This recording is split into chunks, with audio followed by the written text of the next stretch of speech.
Юмсийн духалаас Сэцэн подкаст цаугийн хэний хөөхд вэ нэвтрүүлгийн шин дугаар эхлэж байна. Энэ хүн нэвтрүүлгийг архилогч Өнөр Баяр за энэ хүн миний бие хөтлөн хүрэгдэе. За энэ удаагийнхаа дугаараар бид Наваа нэрэн Сэцэн хангийн 2 дахь хэсэг буюу за Сэцэн хан Наваа нэрэн ардын төр засагт хүчин зүтгэсэн тухай гэсэн сэдвийн дор явах гэж байна. За өнөөдөр өдрийн мэнд хүргэе. За өдрийн мэнд.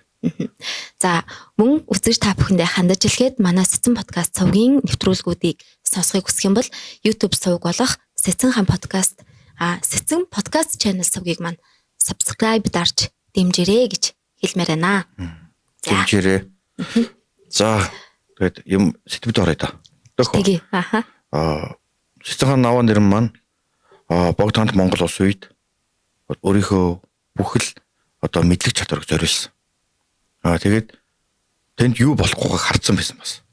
Энэ хуучин дэг ёс, хуучин хууль нэг л тийм болохгүй байгааг. Тий, болохгүй байна гэдгийг өөрөө хараад байсан. За тэгтэл хойд одоо яг бидний хойд Оросод ардын засаг, одоогоор бидний ярих шударгаар ардын засаг гэхгүй юу? Одоо тарилчтай бослоо гарч. Ер нь бол хаан засаг л нуран унсан. Энэ үйл явдал нь одоо манай урд хөрш бол манайд шууд нөлөөс. Шууд нөлөө үзүүлсэн. Улс төрийн бодлогын хүртэл. За тэгээд энийг бол хамтлан харсан манай одоо улс төрийн томоо зөвтгөлтнүүдийн нэг Сэцэн маань бүгдийг бодож тооцоолсон баг өөрөө дотроо. Тэг яг хөө миний энэ хэлж байгааг бол дараа дараагийн ширхэгд нь ойлгоод авах бас бодоорой. За тэгээд 1921 оны үндэсний хувьсгал анханаас нь дэмжиж байсан хүн бол Наваа нэрэн. Сэцэн мөн энэ нь бол хойшид хэрэгжүүлсэн өөрийнх нь одоо үйл хэрэг бүгд харуулдаг. Өөрийнх нь тэр Орос зөвлөлт холбоот улсын тэр сурвалжлагчтай хүртэл ярьсан ярианыхын дүгнэлт хүртэл энэ хүн яг яах гээд ингэсний би харж болдог. Гэхдээ тухайн сурвалжлагч нь тагнуул хийсэн. Сэцэн ханууд юу хийж байна, хангууд юу хийж байна, вангууд юу хийгээд байна. Ямар үзэл бодолтой байна. Тэр яг улс төрийн бодлого цаагаараа хийж ин хийгэр гэдгийг судалж авсан тийм тагнуулууд байсан баг. Ер нь бол. Гэхдээ яг тэр монголчуудын хангууд, вангуудын яг амьдралынх нь яг судалгааг өөрсдөө сурвалжлаж шингүүтээ Оросууд дотроо өөрсдөө одоо комитетийн дотроо мэдээлэл өгөөд тэгээд тэрэн дараа нь судалгаа хийдэг гэсэн. Судалгааны өөрсдөө өгвөл ном зохиол хүртэл бичдэг. Тэгэхээр биднийг бол манай хүүхдээ зөвлөөр нэвт судалдаг гэсэн болсон. За тэгээд түрүүлсэн ардын цагт анханасаа хувь нэмэр оруулсан хүн бол Наваа нэрэн Сэцэн маань мөн байсан. За 1921 оны үндэсний хувьсгалын ард дээр одоо Наваа нэрэн Сэцэныг дотоод явдлын яамны тэргүүн сайдэр томилсон байгаа. Энэ нь бол өмнөх нөгөө даалгам бонцог дөрж үүрэгдсэн төлөөсний ард дээр хийж байгаа ажил. За тэгээд тэргүүн сайд болсон хүн чинь угаасаа улс орны төлөө ажил зүтгэхөөсөө сонголт байхгүй. Тухайгийнхээ ажил үүргээ гүйцэтгэх гээд. За тэгээд 1924 онд улсын анх дахь хурал болсон. Энэ хуралд Наваа нэрэн Сэцэн маань дотоод явдлын яамны 4 жил ажлын тайланг тавьсан. Энд яг юу хийсэн бэ би гэдэг асуудлыг. Бид нар юу хийсэн бэ гэдэг. За тухайд болохоор яг өөрийнхөө яамны бүтц бүрэлдэхүүнээ танилцуулаад зүүн баруун 2 хэсгээс зүүн баруун тэгээд ерөнхийдөө захирах гэдэг 3 хэсгээс бүрддэг. Манай яам нь гээд тэгэнгүүтээ өөрийнх нь итгэх хуудас 148 хуудас байсан. Тэгээд өөрийнхөө яг хийсэн шиг бүгдийг танилцуулсан тухайд. За энэ дээр юу ордог гэхээр хамгийн сонирхолтой нь бол 1922-оос 24 онд хийгдсэн хүн малын усын толгой. Энийг 22 оны эхнээс богд хаанд бичиг өргөсөн байгаа юм. Хүн малын тооллого инэ. Тэгээд та одоо нэг зохицуулахад одоо дэмжлэг үзүүлнэ шүү гэдэг. Яг энэний дагуу 3 жилийн хугацаанд тооллого хийсэн байгаа. Яг их хурд хүртэлх хугацаанд тооллогынхаа үр дүнг танилцуулсан 64 хошуу, 8 шав, 83 хотгийн 469,398 хүн тоологдсон. За богд шилжүүлэх юм бол 3,240,780 мал тоологдсон байгаа. За энэ бол яг тэгээд Наваа нэрэн Сэцэн өөрөө тайлбарлаж явахдаа бол энэ бол одоо сүүлийн үеийн хамгийн үнэнд ойрхон тоо байгаа. Гэхдээ энэс хойш тоол өөрчлөгдөх боломжтой гэсэн бол одоо өөрийнхөө саналыг бол дэвшүүлж ирсэн. За мөн 4 жилийн хугацаанд өөр юу хийсэн бэ гэхээр мал зүйтэй айлгаж байгаа шүү дээ. Одоо мал хөөж юм уу те мал хөрөнгөгүй 5 бодоос доошоо мал хөрөнгөгүй айлаас одоо татвар авахыг болъё. Одоо татварын асуудал орж ирсэн. Иргэдээ тоолчлоо, малаа тоолчлоо. За дараад нь өрхийн амжиргаанд яаж нөлөөлөх вэ? Бид яаж туслах вэ гэдэг ажил. Тэгсэн чинь 5-аас дээш малтай айлууд бас байгаа шүү дээ. Энийг бас яаж зохицуулах юм? Энийг тусдаа тийм татврын журам гаргахад маш их оролцож ажилласан байна. Одоо эндээс баг малын хөлийн татвар чинь бий болж эхэлсэн юм шүү те. Гэхдээ бол өмнө нь бол өмнө ч гэсэн татвар авдаг гэсэн. Ус бол одоо Богданд Монгол улсын үе яг тухайд Богданд байгаа л да. Хэмжээ тогтолцоо байхгүй юу? Тэгэхээр яг энэ үед ч гэсэн наваа нэрэн энэ хуучин юм их халаад жинхэнэ ардын засгийн руу орох хэрэгтэй. Ард иргэдэд бодох хэрэгтэй гэдгийг ойлгоод харсан байсан байхгүй юу? Тэгээ өөрийнх нь яг энэ улс орны төлөө хэрэгжүүлж байгаа ажлууд нь яг ингээд өөрийнх нь түүхтэй шууд давхцчихдаг. Бидэд наваа нэрэн цэцааныг хартлаас нь харъя гэж үздэг л хүмүүс бол бас байдаг л да. Ер нь бол шашин төр хоёр оруулж гарсан эднэсгээд тэгээд одоо 3 төр зүтгэсэн гэж одоо нэр бол зөв тэгээд нэг шашинт одоо шашнаа дагаж явсан, бурхны шашнаараа явсан, нэг дараа нь болохоор одоо төр зүтгэсэн бас гараад ингээд янз бүрийн ажил хийгээд байгаа байхгүй юу? Энийг нь болохоор наваа нэг юм урууч харсан хүн байна гэдэг тийм дүгнэлтийг ихэнх хүмүүс үзээд судлаач. Гэтэ эцсийн эцэд бол энэ бол яг тийм ажил биш байгаа. Энэ бол тухайн үеийн нөхцөл байдалд үүссэн процесс. Тийм учраас яг наваа нэрэн цэцаан за би болидоо ч юм уу тий. Ямар нэгэн байдлаар тийм асуудал гараагүй. Харин сүүлд бол яг нөгөө өөрөө хар болоод гандагчны хэд одоо лам өдр болохт нь бол яг тухайн улс төрийн байдал амар их нөлөөлсөн. Ер нь 50 байхыг маш их хүссэн баг гэж судлаачид үздэг. За тэгээд нөгөө малын хөлийн татвар ярьж байгаа шүү дээ. Дараагийн нэг юм нь болохоор тэр 22-оос 23 онд энэ нөгөө 100 их болсон юм шиг байгаа юм. За тэр тэгвэл улсын сангаас одоо иргэдтэй ардуудад одоо ийм тусламж үзүүлсэн байгаа юм. За тэрийг тайлбарласан өөрөө. Яагаад ингэсэн энэ чинь ингээд монголчууд ардууд чинь ядраад штэ.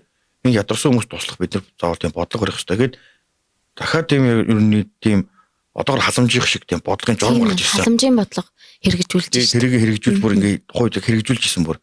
Тэгээд тэрийг тайлбарлаад тухай нэг их хурал орж байгаа ордын гишүүд байгаа штэ. Тэдэнд бүгдэнд нь энэ тайлгаа тавьж байхдаа тайлбарлаж ирсэн. Яг энэ үйл явдал бол наваа нэг тухайн үед бол яг ямар тийм өөр ингэсэн хичээл зүтгэлтэй улс орны төлөө ардуудын төлөө ямар тийм бодлого барьж явдаг харж болдог. Монгол улсын одоо анхны ардын хурлын өмнөх жил нь нэг сонирхолтой зүйл болсон. Энэ нь болохоор 1923 оны 11 сард Цэцэн хаан наваа нэрэн олон зуун жил өв залгамжуулж ирсэн халахын махаас хамаатай далай цэцэн гэдэг хэрэгэм зэргийг одоо байхгүй болох тийм шийдвэр гаргасан. Өөрөө авсан биз дээ. Өөрөө авсан. Бүрийн шийдвэрийг гаргасан бүр. За тэгэнгүүтээ энэнийхээ дагаа одоо өргөдөл бичихсэн байгаа юм. За би одоо энэ яг өргөдлийн одоо за тэгээ танилцуулъя заяа. Хэнэн санамаас наваа нэрэн би уулаас эрдэм чадал сурч төсөөлөөгүй оюун мухаг хүн. Тийм бөгөөд л энэ мэд чухал тушаалд хэрэгэлсэнд ихэд ичингүрэх бөгөөд айн эмээх боловч оролцсон тушаалын хэрэгт боль хүнний гэлтгэн хүчээр гүйцэтгийг эрмэлцэнэ. Энэ бол нам бис би боль хүн та нар намайг одоо энэ мундаг ийм төрийн том албанчаал тавьсан байхад би бас яг өөрийнхөө хамаг чадлаараа ажиллаж байгаа шүү гэж тайлбарлаж байгаа байхгүй ихний хэсэг нь. Тийм байна. За тэгвэл дараагийнх нь болохоор нэмэн өөрийнхөө биеийг өвчтөе багт дурдж байгаа юм. Өөр ямар энэ өвчтөе байсан бохгүй юу? Дөрөнд өмнө ярихад би бороо өнгөрөнтэй бороо өнгөрөн сэргийн явдлын яамны сайдар тий бас өвдөд ингээд хэлүүлээд уулзахгүй байгаа том албанчаал өгөх гээд байдаг. Наваа цэцэн маань бол эсэргүүцэд очиагүй. Хамгийн удаанаа 8 хоног хажууд нь сууж зөвлөгч исэн юм гэдэг ямар ойрхон санал солилцож жагаад буцаад Цэцэн аймагт ирсэн. За тэгээд Цэцэн маань яг одоо ингээд өөрийнхөө хэрэгэм зүгийг өгөх байх үедээ хан хэдүүл аймгийн чуулган дарга. Ийм амар маш мундаг тийм цол эрх мэтэлтэй юм байсан. За тэгээд энийгээ шууд одоо ингээд одоо нэг талаараа бол албан тушаалаасаа бууж байгаа хэрэг шүү дээ. Тийм ээ. Энийгээ бас өөрөө амар гоё тийм ухааны яг тийм мундаг тийм өөрийгөө харуулах, ойлгуулах, зөвөр ойлгуулах маш хичээсэн. Тэгэхдээ энгийнээр. За, наваа нэр намайг хан вангийн засаг даргын тушаалаас хамтаар огцруулан хүсэл сэтгэлийг гуйсвэ хэмээсэн. Ингэхдээ нэг юм хэлсэн. Одоогийн энэ хан ван засаг даргын тушаалыг эрдэм чадыг сонгож олгоогүй. За. Эрдэм чамдалтай хүнийг ханаар сонгоогүй, бом болгоогүй. Одоо тайж энэ ингээд албан тушаал олгоогүй байсан юм аа. Би бол зүгээр л ингээд сонгогдсон нэг хүн гэж ойлгуулж байгаа байхгүй юу? Энд өөрийг нь хэлвэг байхгүй юу? За тэгээд ингэж хэрв завшаан тохиож миний амьд огтж миний өвчин ил арших юм бол би одоо энэ өөрийнхөө энэ албан тушаал дээр үргэлжлүүлэн зүтгэхэд одоо зүтгэхийг хүсэж байна. Эндээс одоо би хэрвээ намайг ажилтвал би эндээс зайлс хийхгүй улс их орны төлөө ажиллана гэж хэлсэн байгаа байхгүй юу. За энийг бол тухайн үеийн Сэцэн хааны үргэлжлэлийг одоо намын төв хорооны тэргүүлэгчд хэлсэн дүгнэлтээ гаргаад яг шийдвэрийг ардын засгийн газар танилцуулаад ардын засгийн хурлаар хэлцүүлээд намын төв хорооны саналыг бүгд дэмжиж одоо Сэцэн хаан наваа нэрний одоо ашиглаж байгаа одоо байгаа дотоод явдлын яамны тэргүүн сайдаар нь тэгээд хуучин цол иргэн буюу Махас хамаадын далаа Сэцэн хаан хан гэнтэй аймгийн чуулган дарга албан тушаалнаас нь одоо буулгах зөвшөөрлөг өгсөн. Би нэг зүйл асуумаар байна л да. Энэ Сэцэн хаан наваа нэрэн чинь тухайн үедээ бол одоо өмнөх засгийн буюу Богд хаант Монгол улсын засгийн хэрэгэм зэрэгтэйгээс гадна дээрэс нь шинэ ардын засгийн хэрэгэм зэрэгтэй яваад байгаа штэ өөрөө тий. Тэгэхээр манай Сэцэн хаан би бол одоо энэ шинэ засаг тогтцоод байхад хуучин засгийнхаа албан тушаалаас огцрох нь бол зүйтэй юм аа. Харин би одоогийн энэ засаг төрдөл зүтгэж өөрийн биеэ бол зориулахад бол бэлэн байна гэсэн утга буюу одоо бид шинэ засгаар явж байгаа гэдэг хуучин засгаа халах энэ бол өөрийн ганц одоо албанаас халагдах биш хуучин засгийн одоо ямар ч зүйл байлаа гэсэн халах ёстой гэсэн үзэлтэйгээр илэрхийлсэн байж болох уу? Болно. Энэ нь болохоор тухайн нөхцөл байдал нь болохоор онцлог. Чингис хааны Алтургийн хүүхдүүд бүгд хаан ноёдуудыг хийж байгаа. Бүгд өндөр албан тушаалтай байгаа. Эдгээрийг ардын нам зэрэг болох ямар ч боломжгүй. Яг тухайн үед нэг өндөр сарвал наваа нэрэн Сэцэныг ашигласан байх боломжтой. Гэтэл Сэцэн хааны үндсэн суурь нь өөр байсан. Ягаад тэгэхээр тэнд маш олон алтан ургийн хүмүүс эргэлзэж байгаа. Тэнэглэж байгаа. Одоо яах вэ гэдэг асуудал гарч байгаа. Яг тэгвэл буцаагаад их Монгол улсыг байгуулж чадахгүй болсон хүмүүс байхгүй юу? Тэгээд нэг нь ардын засаг гэдэг юм бий болсон байна. Одоо яах вэ гэдэг бид нар яах вэ гэдэг асуудлыг л тэнд ярьж исэн. Тэгэхэд Сэцэн хаан наваа нэрнгийн энэ шийдвэр маш олон тэр хүмүүст урам зориг өгсөн. Ерөнхийдөө Сэцэн хаан наваа нэрн дахиад нэг тайчтай амт хэрэгэм зэрэгээс буухад удалгүй 60 гаруй яг хошуу ноёдод бас. Босон. Бас л анхдагч байж нэг талаараас нэг ийм л дүр зураг ажиглагдаад байна л да. Одоо Богд хаант Монгол улсын үед түүний өмнөх одоо засаг буюу бид чинь одоо Чингисийн Алтан ургийнхан чинь төр барьжсэн цаг хугацаанаас хойш за манжийн дарлалд ороод тэр цаг хугацаа бас өнгөрөөд за мөн дахиад Богд хаанаа залсан тийм ээ.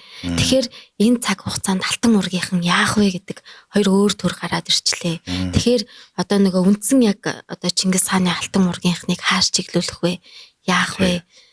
Одоо энэ ид маань бас одоо хараад иж байгаа шүү дээ. Одоо Сэцэн хаан наваа нэрэн бол Алтан ургийн хүн тэгэхээр бас тэр хүн бол тухайн цаг үедээ аль ч одоо засгийнхаа хүмүүс за Алтан ургийнхан дундаач тэр нэр хүндтэйсэн. Тэгэхээр би төрүүлж ингэж байж энэ хэдийгээ бас цаалж чиглүүлнэ гэсэн бас бодолтой байсан байж болох юм. Тэгээ тухайд Алтан ургийнхан хоорондоо бас юу гэж ярилцсан гэж хинж мэдэхгүй. Тийм. Сэцэн маань бусад түшээдгэн сайн аян хааны томчуудтайгаа юу гэж ирснийг хэн мэдгүй. Харин тийм тий. Бид нар дараа нь яах ёстой гэж ярьсан байж болно. Бид нар дахиад 5 жилийн дараа ингэх ёстой ч юм уу те. Байж болно. Гэхдээ тэрийг бол бид нар яагаад тэнд байгааг болохоор тэнд түүх нь бичигдээгүй болохоор одоо бид нар мэдэхгүй. За тэгээд түүхч Батажиргай ингэж хэлж байгаа юм. 1627 оноос хойш эхлэн оршин тогтносон Халахын Махас хамаадын далаа Сэцэн хааны сүүлчийн хаан наваа нэрэн 227 жилийн дараа өөрийн хүсэлтээр энэ хэрэгэн цолыг хүчингүй болгосон. Энэ хүчингүй болгосон нь наваа нэрэн өөрийгөө бодсон уу гэдэг асуудлыг түрүүнд ярьсан шүү дээ. Тэгвэл энэ нь бол маш их эр зориг сэтгэлийн тэнхээ улс төрийн сорог мэдрэмжийг л хийж байгаа гэсэн. Тийм яг зөв. Тиймээс бол энэ хүмүүс айлчцсандээ биш одоо юмнаас цухтаасандаа биш барьцаалагдсандаа ердөө ингэж энэ шийдвэрийг гаргаагүй. Тэгэхээр очмын хүмүүс ч гэсэн одоо төрийн аль бидэх одоо байгаа мундаг хүмүүс ч гэсэн өвгд эцэг нь үлдээс. Ер нь бол маш сурах ер нь их хэрэгтэй. Нэг талаасаа сорох гэдэг үг бол бас яг одоо нөгөө Сэцэн хаан маань өөрөө цаг үе маш сайн мэдэрдэг хүн байсан тийм ээ. Одоо ер нь цаг тур хааш ирэх гээд байна. За бид одоо жишээлбэл одоо Алтан ургийнхан гэ тэр хэлж штэ хан вангуудыг бол одоо яг зөв олгоогүй энэ одоо зөв чигтээ хүнд нь үл өгөөгүй юм аа гэж хэлээд байна. Энэ нь болохоор чи юу л одоо алтан ургийнх юм аа гэд хан ван болгоцсон гэдгийг л бас нэг талаараа хэлээд тах шиг байгаа. За тэгэнгүүт мөн дахиад Чингисийн энэ алтан ургаар одоо энэ улсыг залж явна гэдэг нь бол одоо боломжгүй болсон зүйл учраас тэгэхээр үүнийг бол одоо яг ардын засагт буюу одоо энэ ард иргэд төвтэй энэ намд бол одоо даалгаж бид бол одоо инхэн зүйтэй юм а гэдгийг бол маш сайн сорхогоор цаг үеэ мэдэрч ус төрөө маш сайн мэдэрч хийсэн шийдвэр байсан байна л та. Яг тухайн үед бол энэ шийдвэр бол ер нь бол байж болох хамгийн зөв шийдвэрүүдийн нэг. Яг эсрүүцэж болно л доо ардын засгийг. Яг л эдгэрт амар том хүч байсан. Тэгэлгүй яах вэ? Гэхдээ ардын засгийн ард нөгөө Оросын хаан засаг онцсон байгаа хгүй юу? Коминтерн улаан арим ард байгаа. Ардын засгийн ард. Тэгэхээр Монголын хаан засгийг дэмжих хүчин зүйл тэнд байгаагүй. Нэгт. Тэгэхээр энэ бол тийм болохоор тухайн шийдвэрүүдийнх нь бол хамгийн нэг их тунгааж шийдсэн. Тиймээс бол гэнт нэг өдөр явж байгаа за бэлээ хэрэгэм зэрэг бол цолоогүй. Тэр жагаад бол маш том хэрэг мэдл тэнд яваад байгаа хгүй юу? За тэгээд улсын анх тойрны их хурлаас 30 хүний бүрэлдэхүүнтэй баг хурлын гишүүдийг сонгосон. За энд бол Сэцэн Аваа нэр маань олон хүний саналаар сонгогдож гарч ирсэн байдгийн. За тэгвэл манай Сэцэн Аваа нэр эсрүүгч юм бол байгаа. Тэнд бол одоо хүмүүсийн сайн мэдэх элэг бүдэрж Ринжино. Энэ хүмүүс маань Сэцэн Авааг бол энэ чинь бол нэн язгууртан. Яагаад гэвэл бидний одоо хэрэгжилж байгаа үндсэн хуулийг шууд зөрчиж байна. Ардын хурал язгууртан хүн сонгох хэрэг байхгүй. Гэсэн асуудлыг дэвшүүлээд энэ болохгүй шүү дээ гэдгийг одоо ардын хурал хэлж байгаа. За тухайн үед дөнгөд түүний ойр орчин бас одоо хамтран зүтгэгчтэй нэг нь Жамбул дэрж гээд хүн ардын засаг байгуулагдсан цагаас энэ хүн бол бидэнтэй хамт нэгэн мөр зүтгэсэн өөрийнх нь хэрэгжүүлсэн ажил бол үнэхээр сайн ажиллаад байгаа. Тэгээд хамгийн анх хэрэгэм зэрэгээ уулгасан хүн. Тэгэхээр энэ хүн бол бидний тунд байх эрхтэй гэж хэлсэн. За тэгэнгүүт тухайн үеийн хурлын дарга Жаданбаа Наваа нэрнг батлахгүй гэдэг асуудлыг өөрсдөө шийдэхгүйгээр тэнд байсан одоо хурлын төлөөлөгчдөөс санал авсан гар өргүүлээд. За Наваа нэрнг бид хүрээсэн Наваа нэрнг маш олон хүний дэмжлэгтэйгээр одоо гарч ирсэн. Энэ нь бол ардын засгийн их үед Наваа нэрн бол ямар тийм нөлөө бүхий шийдвэр гаргах төвшөнд байсныг харж байна.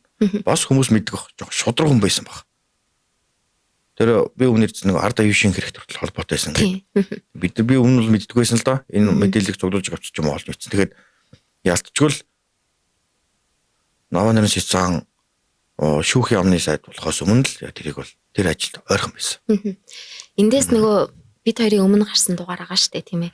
Тэндээс энэ хүн бол одоо яасан соргог хүн бэ гэдэг юм бас холч ухаан нь бол бүр үргэлж дандаа илүү явж идэг нь одоо энэ хүн бол нэгэнт одоо өмнөх одоо тэр энэ элбэг дөрж Ринжино хэлээд байгаа.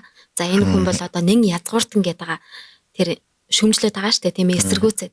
Гэтэл миний одоо энэ ардын засаг төрж зүтгэнгүүт надад юу саад болох вэ гэж бодонгууд миний энэ язгууртан байдал бол нөлөөлнө гэдгийг мэдэж байгаа учраас эхлээд энэ цолоо бол одоо өгөөд за мөн одоо энэ цаг үед бол энэ ардын засаг бол одоо зөв энэ замд би хүчин зүтгэхийн тулд би одоо энгийн байх ёстой гэдэг байдлаар харж энэ хурлын дараа ч гэсэн ингэж гарсан язгууртан хүн одоо би болоод байгаа энэ ардын засгийн үед хүч нөлөөтэй байна гэдэг энэ хүн анханасаа л одоо тэр одоо өөрийнх нь үзэл бодолч тэр язгууртан гэхээсээ илүүтэй ард түмнэ гэж бодсон тийм зан араншинтай байсан. Хоёулагийн өмнөх дугаар дээр бас өөрийнх нь тэр зан гардаг штэ тийм ээ одоо ардчсан буюу тэгш байх ёстой гэдэг байдлыг хэр сайн барьж явж байсан бэ гэдэг нь. За мөн өөрсдийнхөө одоо алтан ургийн хан ноёдуудыг яаж шүүмжилдэг байлаа те тэр зан чанараас нь бол харахад яг энэ байдал нь бол яг өөрийнх нь зүгээр одоо цаг төрийг их тийм айхтар ашиглаад байгаа овчин хүн биш анханасаа л энэ хүн богд хант Монгол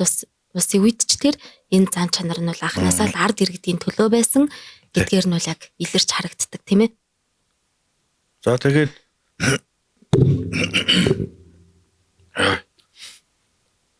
За тэгээд Наваа нэрн Сэцэн маань баг хурлын гишүүдэд сонгогдоод удаагүй байсан. Энэ нь болохоор 1925 оны 3 сард одоо Хятадын үндэсний ардчилсан үзэлтэн Гоминдо намын тэргүүн Сун Яцын Сум Яцын талд өгсөн. За энэ нөхцөл байдал бол монголчуудын хувьд бол Монгол ардын хувьсгалт нам Гоминдо намтай холбоогоо илүү ойрт болох боломж гэж үзсэн. Манай Монгол ардын намынхаа одоо тухайн Монгол ардын засгийн газрынхан шүү дээ. За тэгээд Монгол ардын хувьсгалт намын төв орооноос Гоминдо намын ардын төв ороонд эмгэнэл илэрхийлсэн одоо шоудон мэдээгээ хөргүүлээд одоо оршуулгын ёслолд оролцох төлөөлөгчдийг явуулахар болсон. За энд бол Гоминдоны төлөөлөгч Рискуловын удирдсан одоо чиглүүлсэн буюу тухайн хүний одоо удирдлагын дор хэсэг хүмүүс явсан байгаа. За энд бол бидний хамгийн сайн мэдэх Агдам бугийн амар. За тэргүүлэгч ардын намын тэргүүлэгч гэсэн Гэлэгсинг дотоод яамны тэргүүн сайд бидний мэдэх цаан Наваа нэрэн улсын баг хурлын гишүүн Орон хаан Тэвэгт за мөн Монголын хасгуудын төлөөлөгч Хасаггүй хэмэх нууц нэртэй нэгэн ихэн. Ингээд энэ хүмүүс одоо Монгол ардын нам ардын засгаас үүрэг аваад урд хөштэй очиж байгаа юм. Одоо энэ бол оршуулах яслалд оролцох гэж явж байгаа. Гэхдээ бас цаад нэг зорилготой байгаа тийм ээ. Тэгээ энэ нь бол улс төрийн маш том зорилго. За үндсэн юу бол хоёр намын хоорондын бодлогыг ойлголцох. Тэ манай Монгол ард улс одоо бүрэгт Монгол улс үн шүү гэдгийг намынхантар Гоминдо намын тэргүүлэгчд ойлгох гэсэн. За хоёр дахь нэг сонирхолтой зүйл нэг бол тухайн үед 9-р банчин богд Бээжинд байсан. За тийм. За Бээжинд байх хугацаанд амар Наваа нэрэн хоёр удаа очиж болцсон байдаг. Банчин богдтой. За энийг болохоор нөгөө компьютерийн төлөөлөгч нөгөө манай эдийг удирдах яваа чиглүүлж байгаа хүн байгаа шүү дээ. Тэр хүн маань болохоор Рискулов болохоор өөрийнхөө тайл мэдээнд дурдсан байгаа юм. Уулзсан талаар нь амар Наваа нэрэн нар банчин богдтой хэд удаа уулзлаа. За энэ нь бол шалтгааныг харахад банчин богдыг Монгол залахыг маш ихээр хүсэж байгаа нь мэдэгдэж байна. Тагнуулын мэдээний хүчин тийм ээ. За эхний удаад банчин богдтой амар Наваа нэр хоёулаа уулзж байгаа. Хоёулаа уулзахад за үнэхээр Монгол ардын нам тэгээд угсаа тухайн үед чинь богд таалд өгсөн байсан. Тэгээд ерөнхийдөө богдыг дараагийн богдыг ч залах тийм маш том улс төрийн бодлого явж байгаа. Бээжинд яагаад банчин богд байгаад байгаа шалтгаан чинь дараагийн богдыг чинь банчин богд тогтруулсан шүү дээ. 9-р богд нь. За тэгэхээр чинь ингээд энэ улс төрийн шашины маш том тийм асуудал дотроос манай ардын нам ардын засгийнхан банчин богдыг ямар завтраа. Энд гэдэг чиглэлийг өгсөн байж болно. Тэгээд эхлээд банчин богдтой уулзаад ингээд бид нар ингээд ирлээ ингээд бэлтгэсэлтээ өгсөй $300 тухайд бас амар сайд Наваа нэрэн станц $300 энэ төр өгөх нэг өөрөглөг барьц өгнө шүү дээ лам нартай. Одоо бид нар ламтай уулзаад мэдээл авах гинэ лам багштайгаа уулзаад явахдаа ингээд өөрөглөг барьц өгдөг шүү дээ. Яг тэр шиг банчин богдтой уулзахдаа өөрсдийнхөө өргөдлийг өгсөн. Гэхдээ тухайд $300 өгсөн гэдэг нөгөө Рискулов өөрөө бас бичээд явуулсан байгаа юм. Тэгэхээр яг тухайн нөхцөлийг бүгдийг мэдчихсэн гэсэн үг. За банчин болохоор Хятадын өмнөд хэсэг рүү явах ажилтай байгаад байгаа. Тэгээ би Монгол руу бол очиороо монголчууд дээр очиж тий. Үзмэр байна. Би Чингис хаан нутагт очимоор байна гэдэг. Хилээд байгаа тэндээ. Хилээд байгаа боловч явж чадахгүй. Яг тэгвэл Хятадын засгийн газар банчин богдыг авчиад үнэхээр гоё таалбар байлгаж чадсан. Тэнд одоо надад бол энэ дутагдах зүйл алгаа. Намайг үнэхээр маш сайн халамжилж байгаа гэдэг. За тэгээд өмнөд Хятадын өмнөд хэсэг рүү одоо намайг нэг мужийн ингээд хүмүүс дуудаад байгаа маа залаад байгаа маа би одоо очих ажилтай гэд тэрийг сонсоод эхний уулзалт дуусч байгаа. Ер нь бол тэр уулзалт ярилж байгаа. Тэгээд байдсан чинь Рискулов тухайн одоо Бээжинд байгаа консулаас нэг мэд авч байгаа. За. Банчин богдыг одоо тухайн угшаа нөгөө айлчлаар явахт нь ямар нэгэн байдлаар одоо хоргоох ч юм уу ямар нэгэн асуудал болох гэдэг. Хороохч бич магадгүй. Тэгэхдээ хороохол араа бишээ. Ямар нэгэн асуудал болж магадгүй. Энийг банчин богдод хэлүүлэх. Оросуудын бас нэг бодол нь банчин богдоо Монголд авчих юм шиг хүсэж ирсэн. Энэ нь бол Хятадын Гоминдо намын нөлөө бүр илүү болно. Тэ. Энэ бол төвдөөс илүү бүр. Яг нөгөө богд Банчин богчийн төвдөд очиод нөгөө тэнд байсан гинтийг муудчихад. Тэгээ хятад руу ерөнхийдөө залгадаад ирсэн бохгүй юу? Тэгээ энэ асуудлыг бол ерөнхийдөө Монголын ард түмэн мэдчихсэн, Монголын удирдагч бүгд мэдчихсэн, хятадууд мэдчихсэн, орсууд мэдчихсэн. За тэгэнгүүтээ банчин богттой уулзаад энэ дахиад энэ асуудлыг дэвшүүлээ юм болгоомжтой байхгүй болохгүй байна гэх. Манай хоёр дахиад очивол. Энэ хоёр дахь уулзалт нь байхгүй юу? Тэгээ банчин богттой уулзаад дахиад нөгөөд гэж та Монгол руу очихгүй мөн л гэдэг. За тэгээ би бол очимоор байна үнэхээр их хүсэж байна. Би одоо ингээд амжихгүй нэ ингээд боломжгүй байна. Гэхдээ би энэ урагшаа явж ирчээд очимоор байна. Тэгэхэд манай сануулсан. Та хэрэг юм биш үү? Мөгдөн рүү очиод одоо ямар нэгэн байдлаар энд асуудал болж байгаа энэ тагнуулын мэдээ гарна тий. Манай энэ Орос тухай консулын мэдээлэл гарна тий. Та энэ жоо болгоомжтой шүү гэдэг. За тэр мэдээллийг Банчанбогд авсан тухайн манай хоёр мэдээлэлээ хүргэдгээрөөр хоорондоо харилцаад ингээд Монголд ирээд Монголын одоо сүсгт одон таныг бол хүлээгээд байна. Манай ч бүгд бурхан шашин дэмчэндээ. Ер нь бол тэгээд тухайн үеийн нөхцөл байдал ингээд дуусчих ер нь бол буцаад явах болж байгаа юм. За энэ үе энэ бол ерөнхийдөө 1925 оны одоо үйл явдал 25 оны одоо 3 дугаар сарын 4 дугаар сарын дунд үе болж үйл явдал тоххой дандаа.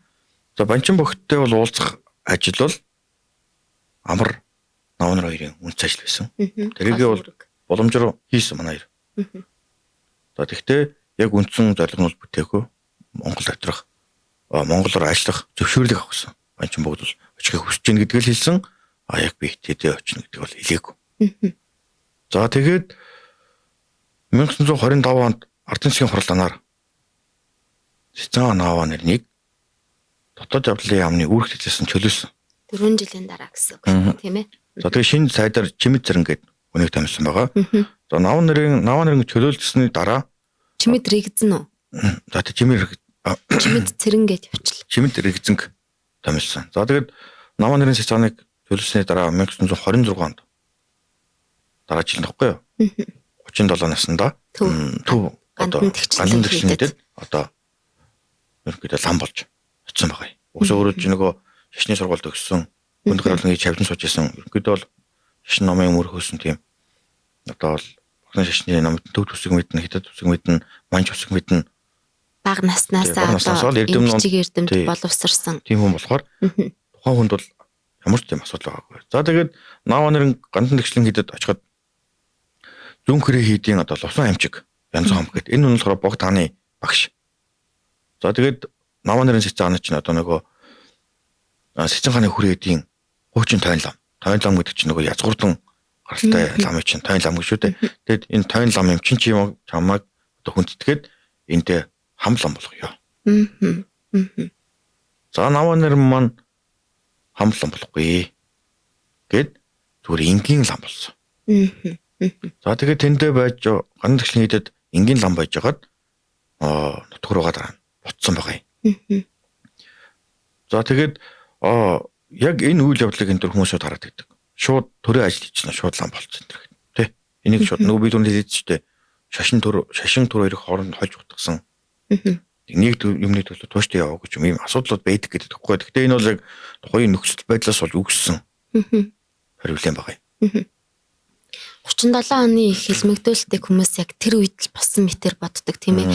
Энэ бол манайд бол одоо ардын засаг орж ирсний дараа буюу ер нь энэ Оросын нөлөө ер нь нэлээд давмгай байх үед за одоо нэр Скулов дагж явж байгаа юм ч тэр ер нь манайд Оросын нөлөө хэр их байсныг за мөн 37 оны хэлмэгдүүлэлтийн үе бол ганцхан 37 ондоо биш түүнээс өмнө биднийг ардын засаг ер нь гарснаас хойш энэ тэр зүйл болох нь бол одоо 10 жилийн өмнөөс үл ойлгомжтой бас зүйл байсан. Тэрийг бол ерөөдөө ихэнх одоо тухайн том улс төрчид харсан. Тэгэхээр за Наваа нэрэн маань тэрийг харсан байсан баг. Тийм. Тэгээд л энэ хүн ч одоо тэр албанаас нь буулгангууд лам буюу за дэд хамбын ажлыг авахгүй байгаа нь ч тэр ер нь энэ хэцүүдчлээ гэдэг зүйлийг бол ер нь мэдэрсэн байх л гэж бодож байна. Тий. За тэгээд нэгэн сонирхолтой баримт байдаг. За Наваа нэрэн гүнд гаруулан гээд зүйлд шавлан сууж яхад одоо зөвлөлт холбоод усан консулын одоо нэгэн сурвалжлагч Цэцэн аймгаар хамгийн туул аймгаар явсан байгаа юм. Тэгж явахдаа Цэцэн Наваа нэрэнтэй таарад одоо түүнээс мэдээллүүдийг авсан. Сурвалжлагчийн үүднээс энэ яг сурвалжлагчийн мөртлөө маш тагнуул шиг тийм мэдээлэлд авсан. За тэгэхээр тухайн хүн ингэж байгаа юм. Би Наван нарын сезонтой 10 сарын 23-нд харсан.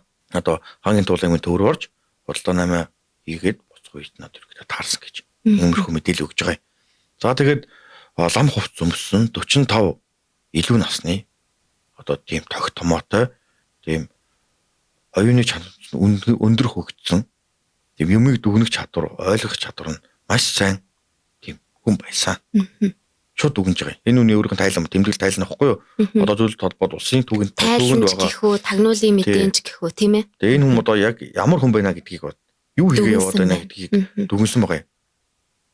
За тэгээд тухайн хүн нь болохоор Наван нарын цэцааныг одоо тайнд яагаад лам болоод ирсэн бэ гэдэг асуудлыг тавьсан байгаа юм.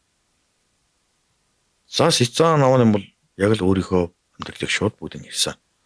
Богд гэгэний тунхаглаас хойш би нэлээд өндөр албан тушаалыг хашиж Монгол овог аймагаас өөрийн төрийг байгуулж чадах юм шиг ингэж итгэж байсан гэсэн. Тэр чинь анхны төрийн талаар. Богд хаан Монгол улс юм. Итгэж байсан. Гэвч бодлого бие даасан улс байгуулах нь одоо бидний хамгийн хүчрхэг хөрш Хятад Оросын харилцаанаас шууд хамаартай болсон. Бид нар хэдий тэмцэж байсан ч хоёр хөршийн харилцаанаас шууд хамаартай байна гэдгийг харсан байна. За тэгээ энийг өөрөө дахиад тайлбарлаж байгаа юм. Дэлхийн дайны жилүүдэд Орос бидэнд анхаарал тавьж чадаагүй. Хятад харин боломжийг ашиглан монголчуудын анх олж авсан эрхийг хязгаарласан. Энэ чинь нөгөө Сүсүжан орж ирсэн үеийг хэлээд байгаа байхгүй юу? Гэвч Оросын хөвсгөл манай жижиг Монголд нөлөөгөө үзүүлэхгүй өнгөрнө гэж байгаагүй. Нөлөөгөө үзүүлсэн. Монгол бие даасан дахин эрхчлөөтэй улс болсон. Гэхдээ энэ удаад олон түмэн эзэн байсан. Бид энэ шинэ улсын удирдлагын зохион байгуулалтыг хийж чадахгүй би мэдэрсэн гэсэн. Тэр зохион байгуулалтыг би тулд хийж чадахгүйгаа мэдэрсэн гэж хэлж байгаа байхгүй юу? Энэ хүнд. Тэгэхээр энэ хүн бол хэдий сэтгүүлч байлаа ч юм уу ингээд сурвалжлагч байсан ч маш тийм том мэдээллийг нүнд өгөөд байгаа байхгүй юу? Тэгсэн байна. Тэгээд Ардын засгийн газрын анхны өдрүүдэд дотоод явдлын яам сайдаар ажиллаж байсан. Би даасан хувьсгалт Монгол улсыг удирдах боломжгүй. Тэр нөгөө би тэрийг бол харсан байсан гэдэг тий. Тэгээд хувьсгалт намын хүссэн ёсоор төрийн бодлого боловсруулж чадахгүй. Би чадахгүй гэсэн үг байхгүй. Хувьсгалт намын хүссэн ёсоор би бодлого боловсруулж чадахгүй. Тэрийн дахиад нэг зөрчил тэнд байгаад байна гэсэн үг байхгүй. За анхны өдрүүдэд би дотоод яамны сайдаар ажиллаж байсан ч би даасан хувьсгалт Монгол улсыг удирдах боломжгүй. Олон нийт ба хувьсгалт намын хүссэн ёсоор төрийн бодлого боловсруулж чадахгүй ойлгосон гэж байгаа юм. Энд. Тэгэхээр энэ би өөрөө бол энд би хийж чадахгүй байна гэдгийг хэлээд байгаа байхгүй юу? За нөгөөх нь болохоор бодоо танцны явдал надад Монголын ирээдүйн талаар гүн бодох шалтгаан болсон бөгөөд шинэ хувьсгалын санаа хөдөлмөрж ард түмэнд хэрэгтэй байх чадваргүй бол бид ард түмний хөгжилд саад болох ёсгүй. Өөрөө энд үнэхээр л чи ард иргэдэд төлөө тэмцэж юм уу ямар нэгэн шийдвэр гаргаж чадахгүй бол хэрэггүй гэсэн дүгнэлтэнд хүрсэн байсан. За тэгээд дээр нь жаад ард түмэн өөрийн төрөө өөрөө ашиглах. Ард түмэн өөрийн төрөө өөртөө ашигтай гэж үзсэн байдлаар босгож хөгжүүлэх ёстой. Энэ бол миний шашны бус амьдралаас татгалцсан шалтгаан байсан ч би сэтгэлээсээ манай оюун санааны өөрчлөлтийг хүлээн зөвшөөрч байна. Ардын засаг ардын намыг Наван нэрэн өөрийнхөө сэтгэлийн гүнээс зөвшөөрч байгаа юм. За ингэж тайлбарлаад би эдгээр үйлчлэл зориулж амьдрахыг л хүсэж байна. Би энэ өөрчлөлт хурдан өөрчлөгдөөсэй тий энэ ардын засаг илүү хүч аваад яваасай гэж хүсэж байгаа. Манай хүн бол энэ бодоо зандны явдал гэдэг нь тухайн үед ямар үйл явдал өрнөд яг энд бас их тодорхойлж өгүүлсэн юм бол.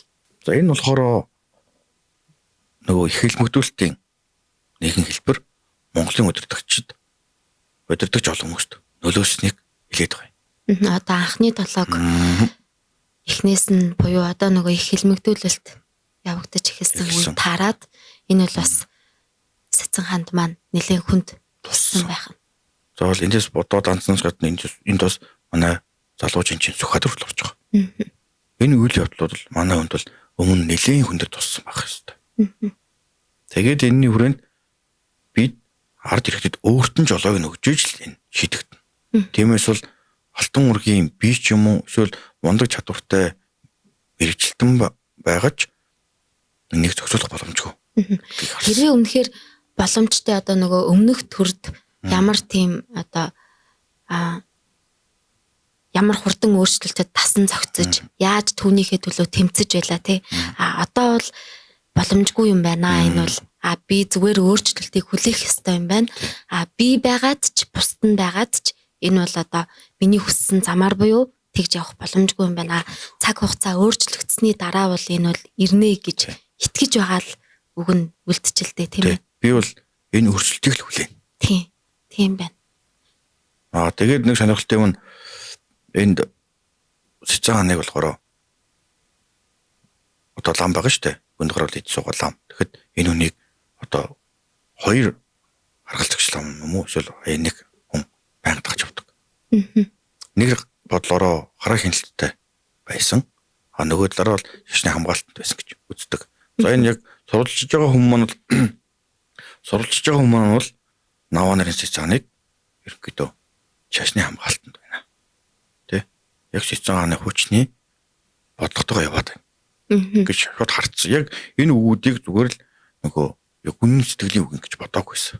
Яг энэ ч энэ хүний нөгөө цааш нь тэмдэглэсэн тэмдэглүүд дээрс ч гараад ирдэг.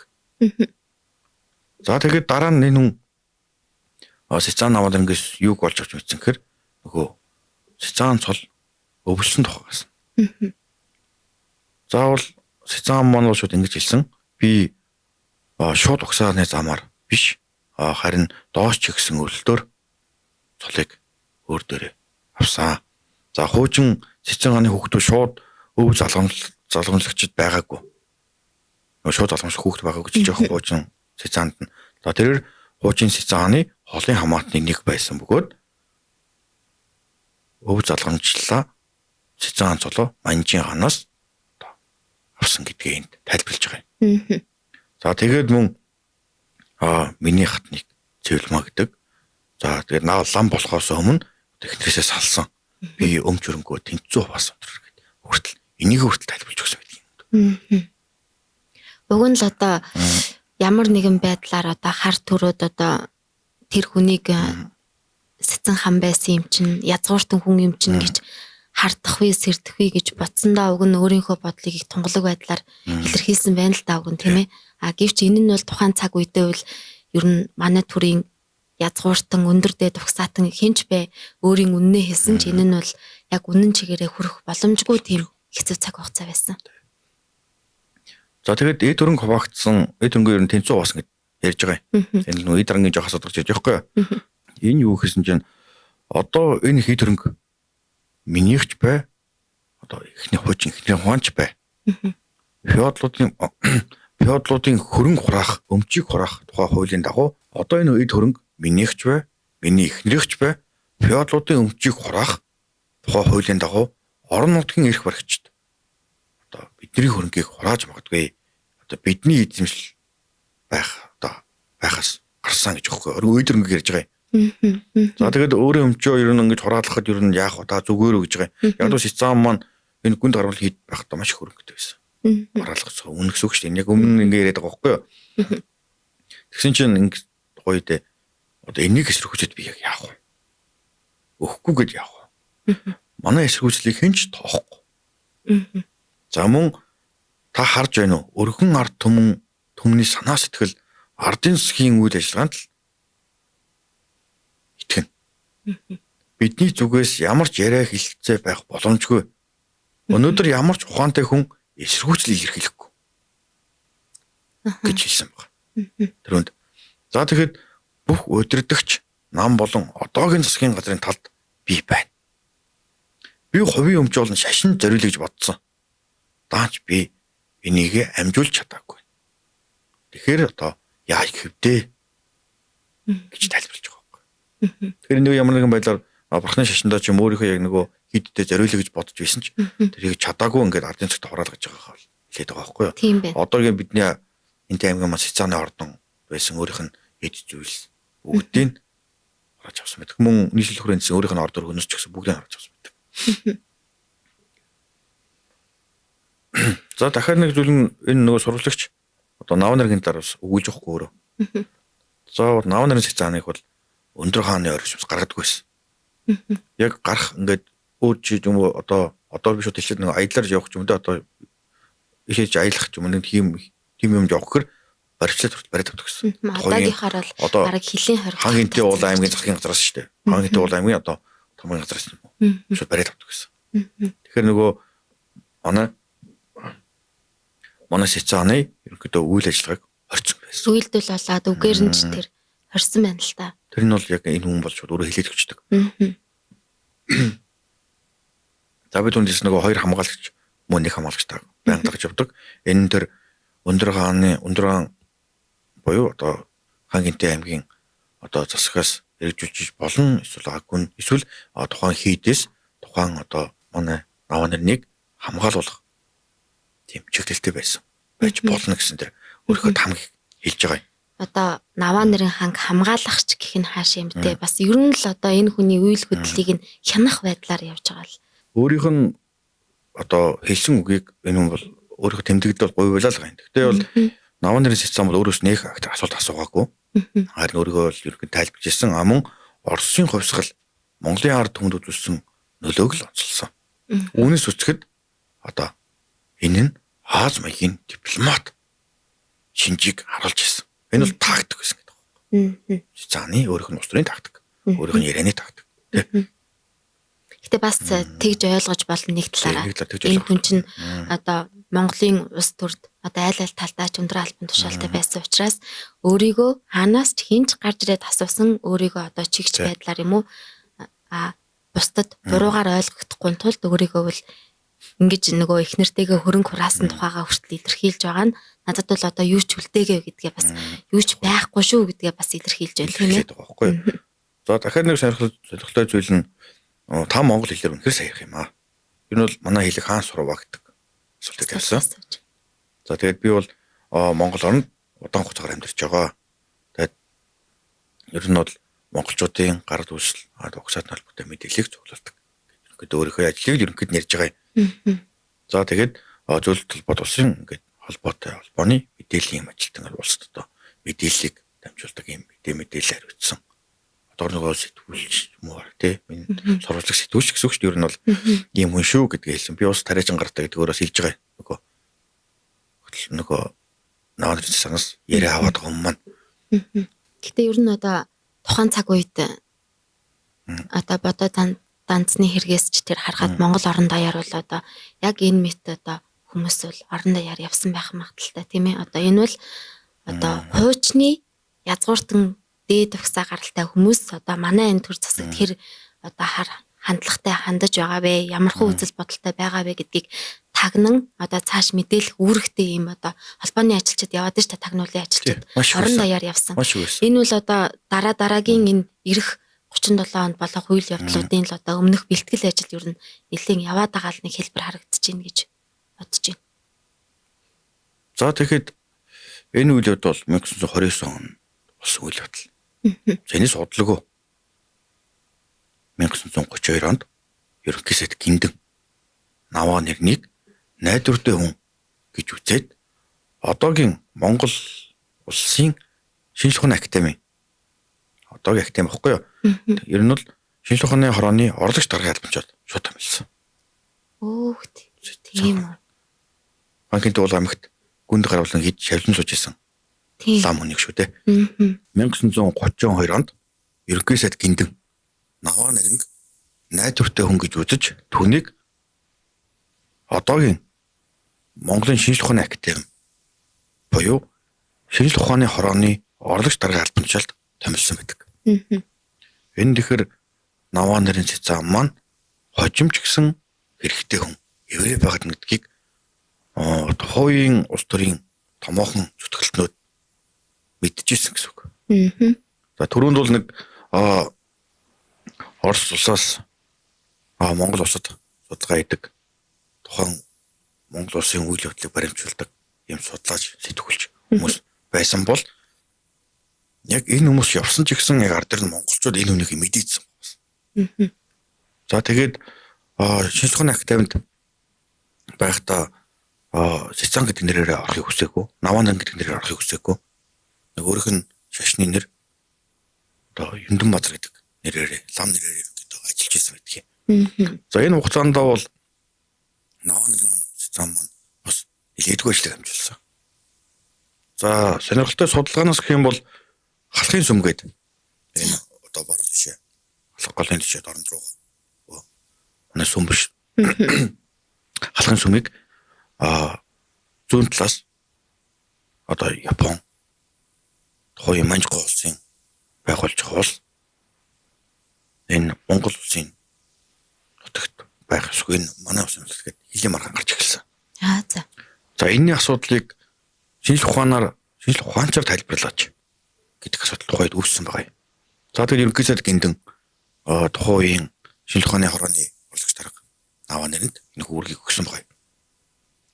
Наванан Цэцэн маань 1935 онд халахын сүм бол Монгол үндэстний өссөн төрсөн өлгийн нутаг мөн гэд өөрийнхөө Цэцэн ханыхаа түүхээр баталж өгсөн байдаг. Тийм. Өөрийнхөө амьдралын түүхээр, өөрийнхөө өвөг дээдсийн түүхээр энэ бол монголчуудын нутаг гэдгийг баталж өгсөн байдаг. Ингээр энэ газар нутаг ард түмний төлөө өөрийнхөө ямар тийм зориулах чадвартай байсныг гэд судалгааных нь өгүүлээс харж болдог. За мөн дахиад хийсэн дөрвтойхон ажлуудын нэг одоо дөрвтой ажиллаж ярьж штэ. Ер нь бол тухайн ардын цэгийн үед шинэ үсэг хэрэглэх. Одоогийн бидний гэрэл үсэг. За тийм. Шинэ үсгийг хэрэглэх ажлын бэлтгэлийг хангаж исэн. За мөн ерөнхий сайд амрын удирдлагад дор монгол хэлний тайлбар төл боловсруулж исэн. Гэтэ бас одоо манай Цэцэн хаан бол хар бага наснаасаа за 6-7 настайгаас эхлээд бичиг үсэг сурсан хүн гэхээр энэ шинжлэх ухааны академи руу авчирсан гол зорилго нь бас нэг талаараа Наванарын хангаар хийлгэх зүйл байсан байж болох юм тийм. Монголын шинжлэх ухаан ер нь Монголын түүхэнд маш их хэрэгтэй юм байгаа. Тэрийг бүгдийг баримтжуулах судлах ажлыг мэдчихсэн. Тодорхой зорилготой л байсан байж таарал санагдлаа. За тэгээд Наванан Цэцэн маань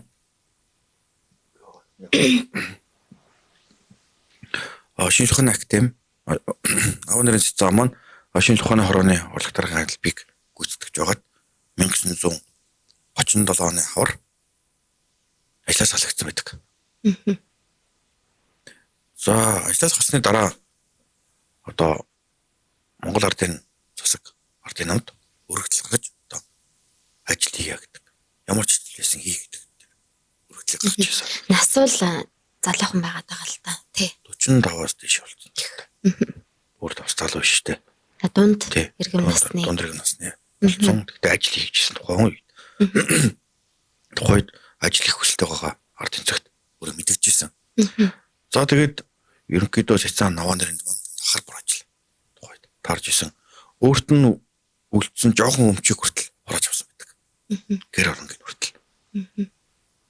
Гэр оронгүй болсон Цэцэн хаан маань одоо тухайн үед туулгар голын ирэх дээрсэн мод усруулах үйлдвэрт манаач ажиллаж эхэлсэн. Ингээд Монголын төрд хоёргүй сэтгэлээр үнэн зүтгэсэн мэдлэг боловсролын дээд хүн Монголын ард түмний төлөө өөрийнхөө мэдлэг чадвар бүхнийг дайчилж исэн энэ хүний маань амьдралын хамгийн сүүлийн мөчөд хамгийн их зовлон шаналтай байсан гэдгийг шууд өөрийнхөө төв харуулад өгчдөг. За ингээд 37 онд тэр хавар ажлаас салгагдсан 37 оны хавраас салгагдсан үйл явдлууд энэ хүнд тусч исэн ч удахгүй маш том хэрэг мандсан байдаг. Энэ нь болохоор 37 оны 4 сарын 8-нд Монголд өндөр алтан тушаалтай чекистүүд ирсэн. За эдгээр нь болохоор Периновский, Смирнов, Миронов гэдэг. Энэ хүмүүс маань 115 хүний нэр бүхий жагсаалтад орж ирсэн. Тэр жагсаалтыг дотоод явдлын өгсөн байдаг. Энэ яам бол манай Сэцэн Наван Нарангийн өрх нь удирдах байсан байгууллага. За энэ жагсаалтын номер 67-д Наван Наран Сэцэн хаан орсон байсан. За жагсаалтад орсон учир шалтгаан гэх юм бол 1927 оноос Японы тагнуулын ажилд оролцож ард түмэн болон лам нарын дунд үйл ажиллагаа зохион байгуулсан илэрсэн мөн ерөнхий сайд асан гинтэнтэй маш их холбоотой гэдэг асуудлыг энд тавьж ирсэн байдаг.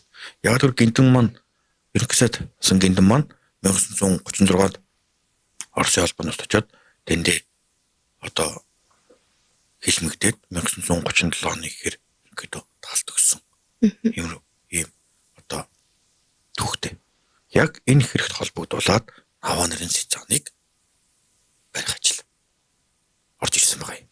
За тэгээд энэ Наван Наран Сэцэнд маань бол тухайд л хүн тусган тодорхой учир гэвэл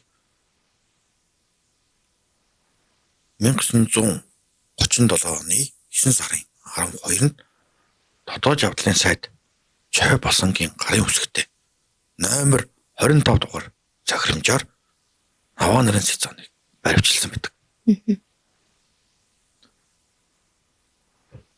За 9 сарын 12-нд болсон энэ баривчилгаа Наван Наран Сэцэнээс одоо өөрийнх нь гин буруутай үг шалгаж эхэлсэн. Эхний 2 удаагийн одоо гин буруу одоо тогтоох байцаалтанд Наван Наран Сэцэн маань би ямар ч буруугүй. Би Монголын ард түмний төлөө чин үнчээр явсан. Өөрийнхөө амьдралын бүх түүхийг эхнээс нь ярьж өгсөн байдаг. Эхний 2 байцаалтан дээр. За харин 9 сарын 17 оны 3 дахь өдрийн одоо мөрдлөг буюу байцаалтан дээр би гинтний бүлгийн гишүүн байсан юм аа. Би Японы тагнуул байсан гэдгийг хүлээн зөвшөөрсөн. 3 дахь мөрдлөгийг тухайн үед буюу 4 сарын 8-нд ирсэн өндөр албан тушаалтай чигчдүүдээс хийсэн гэж үздэг. Тэгэхээр энэ бол шууд хэрэг хүлээлгэх маш хүнээс дэвширийг нь алдагдуулах. Зүйлс хийж үж хүлээн зөвшөөрсөн гоё. Мөн бид түрүүлсэн ерөнхий сайдсан гинтэнг яг энэний адил хэлэмгдүүлж одоо харийн улсад одоо цаатар авсан байдаг. Яг энэ шиг Наван Наран Сэцэн маань яг адилхан түүхэнд яг адилхан цагтор Монголын их хэлмэгдүүлэлтийн нэгэн одоо харс өдөр бүрхэхэд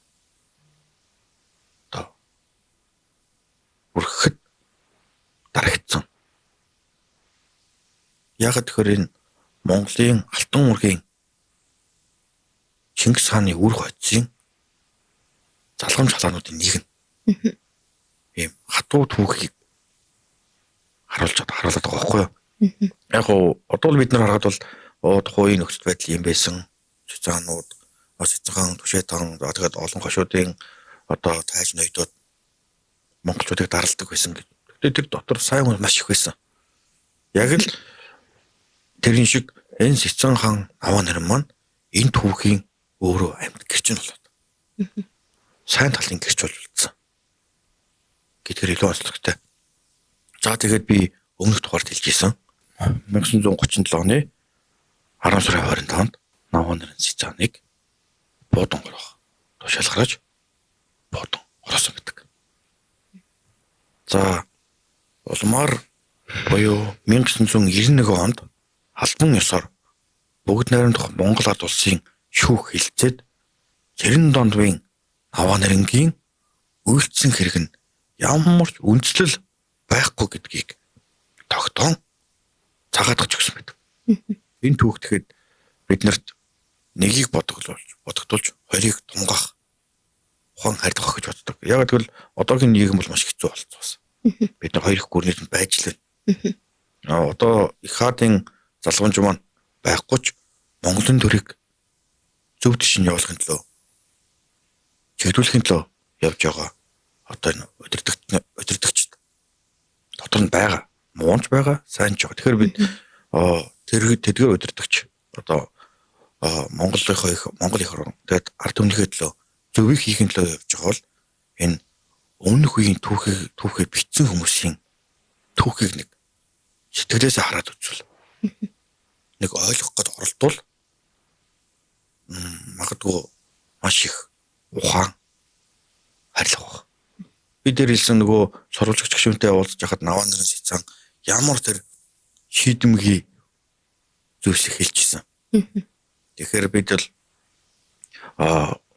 яг л бидэд бичиж өгөөгүй ч энэ хүний амьдралын түүх нь өөрөө бид нарыг ухааруулж өгч байгаа. За тэгэлгүй яхаа. За бидний хэний хүүхэд вэ?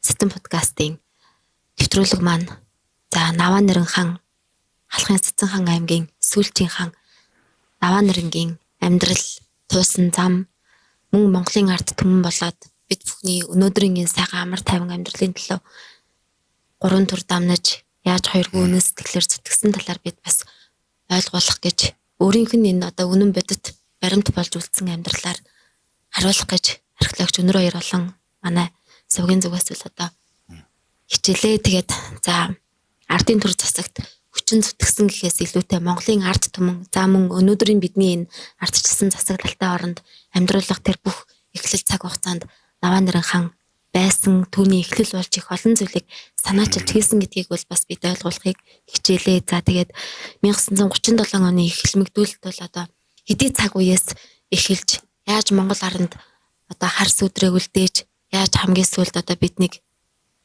тэр гашуун жилүүдэд аваачсан бэ гэдгийг за энэ түүх өрнөд 100 жилч хүрээгүй байгаа гэдгийг бид бүхэн бол мартах учиргүй юм аа. За тэгээд хэний хүүхэд вэ нэвтрүүлгийн энэ удаагийн дугаар өндөрлөж байна. Бид дараагийн дугаараараа мөн энэ Монголын төрд хоёргүй үнэн түүхээр үнэн сэтгэлээр амьдарч амьдралаа өөрийгөө бие зориулсан энэ сайхан олон одоо баатар эрс мөн одоо төрийн зүтгэлтнүүдийнхээ талаар ярьж хүргэж авах болно. Ингээд бидний дугаарыг хүлээн авч үзсэнд баярлалаа. Дараагийнхаа дугаараар эргээд уулзъя.